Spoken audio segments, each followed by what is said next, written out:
জানো আজকে কি হয়েছে? আরে আরে ভাই, এটা তোমরা কি করলে? আমার সদ্য রং করা দেওয়ালটি তোমরা নষ্ট করে দিলে। এখন আমি আমার মালিককে কি জবাব দিব?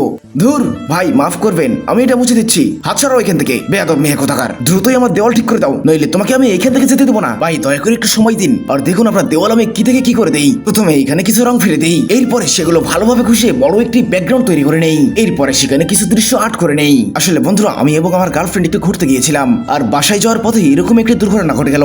এখন আমাকে যে করে হোক আমার হাতের জাদুতে এই দেওয়ালটিতে ভালোভাবে আর্ট করে ফুটিয়ে তুলতে হবে। আর আমরা দুজনে যখনই ঘুরতে বের হই তখনই কোনো না কোনো বিপত্তি ঘটে বসে। এই তো রোবট আঁকানো এবং সেটিতে রং করা হয়ে গিয়েছে। এখন এইখানে আমাকে আরো কিছু দৃশ্য অ্যাড করতে হবে। আরে তুমি এরকম করছো? তোমার ভিডিওতে কেউ তো লাইক সাবস্ক্রাইব করে না। আরে যাচ্ছ কোথায়? আমার সকল দর্শক আমার ভিডিওতে লাইক এবং সাবস্ক্রাইব করে দেয়, নইলে তুমি এই ভিডিওতে প্রমাণ দেখে নাও। দর্শক দ্রুতই লাইক এবং সাবস্ক্রাইব করে দাও। এই তো ব্যাটম্যানও আঁকা হয়ে গিয়েছে।